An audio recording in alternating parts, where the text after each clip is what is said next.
Hey traders, Nick Shaheen here looking at Amazon. Actually, FANG in general, including Apple. We have a lot of earnings coming overnight, so this is just to get a level check. Somebody asked me about the levels of Amazon and how to trade it is up to the individual time frame, and nothing here is actually a recommendation to do one thing or the other. I'm just merely sharing my levels the way I see them on this chart.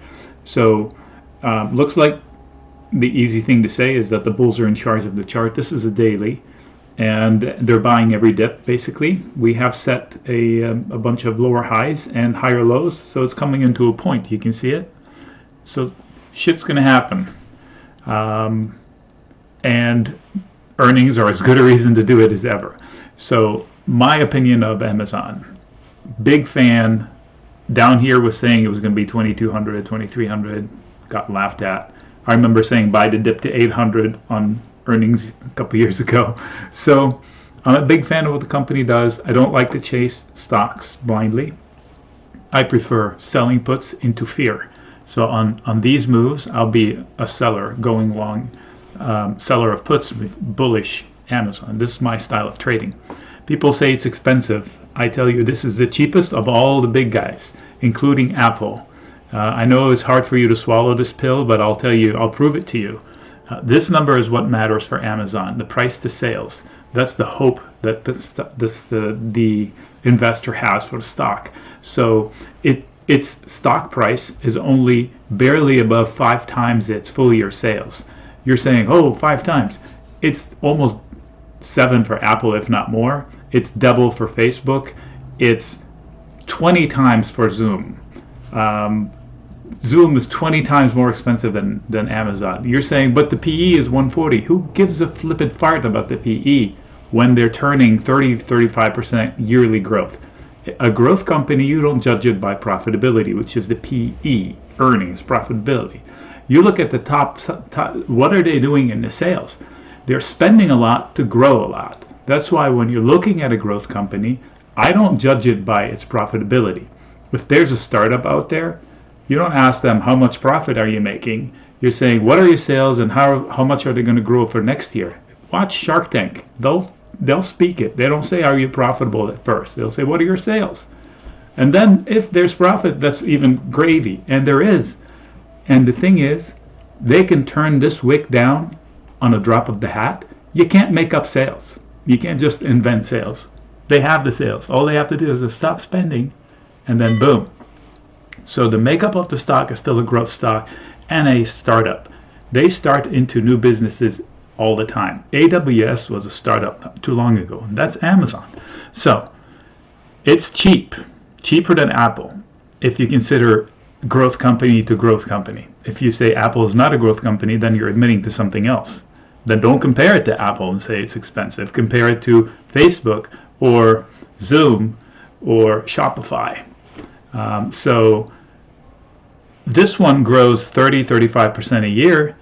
Zoom, I'm not sure, money-wise. It's growing people-wise, but not money-wise. Shopify is growing money-wise, so they can almost support their 70-80 times sales. So that out of the way, let's look at the chart.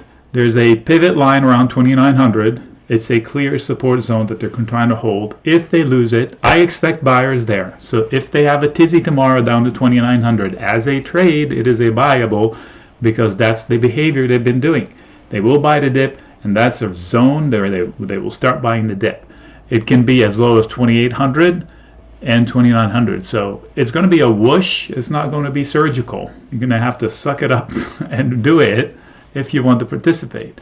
Otherwise, you go out in time and you let them fight it out and use the options where you can create a buffer of sorts. And there are other lines of interest, big lines of interest. One is around 2730. One is around my orange line right there. I said it was a bounce level, and that was true. And I was waiting for it to break, but it didn't. And definitely around 25.10. So this is the big picture.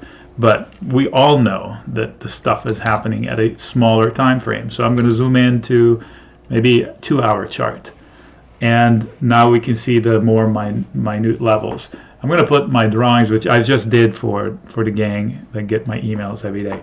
So short term, you can see there's a squeeze, and usually when there's a squeeze from this wide of a range down to a pinpoint, there's a breakout or a breakdown. There's energy that needs to be released. So there is resistance as they come into 31, but it's also the trigger line. The second same logic is at 32.35-ish, and of course the all-time high. So if I'm long, this would be a place where I would lock some profits, close some, retain my initial investment or something. And if it falls, there's an immediate support zone and then a intermediate support zone, which also is a trigger. This is a buy the dip attempt, but I don't think we're going to have the chance unless it's a smaller move than anticipated. And they're going to try to hold 28.85-ish, and if it fails, it could trigger some downside pattern of sorts. It's not an exact head and shoulders, but it's the spirit of it is they're attacking a neckline, which is here, and if it fails, they overshoot lower by how much is usually probably as high as this. So they're going to try to come down to my orange line again. I will try to buy the dip if that happens, especially if they say they missed on earnings. That is the stupidest reason to sell Amazon. Last year, Steve Grasso and all those experts on CNBC were saying, you can't touch it, it's an investing year for them. He told you it's an investing year. That's the reason to buy Amazon. When it fell on those headlines and in that sentiment, I said, buy it, sell puts. Because when they spend money, they make money. You're saying, oh, they were lucky with COVID. Really lucky? They put themselves there. How lucky were they that they had the infrastructure? Yeah, they knew.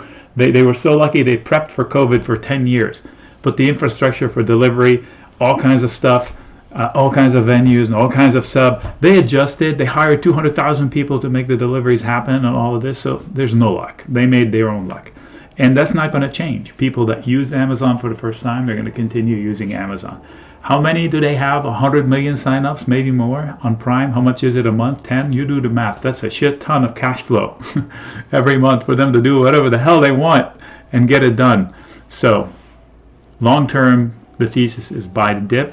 Where to buy the dip depends on the individual time frame.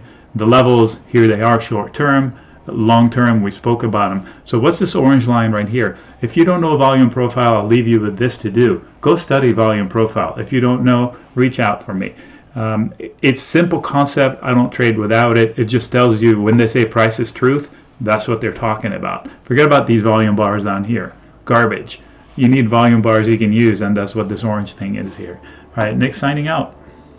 Good luck if you trade. Oh, most importantly, I didn't address if they're going to beat the numbers. It doesn't fucking matter. It's what the people expect. Excuse my French there. It's what are they going to do relative to what people expect. So not even Bezos can tell you how his stock is going to open tomorrow, and he knows the P&L and the balance sheet and the statement. So guidance. We don't know. Overnight, it's a complete coin flip. If you think you know, you're wrong. And you look back, you will find that it's a coin flip. Just look back. Look at the reactions for earnings across all stocks, any period of time. It's a coin flip. I've seen great reports get sell-off. I've seen crap reports get bought. So it's all about expectations, not about the results. Nick signing out.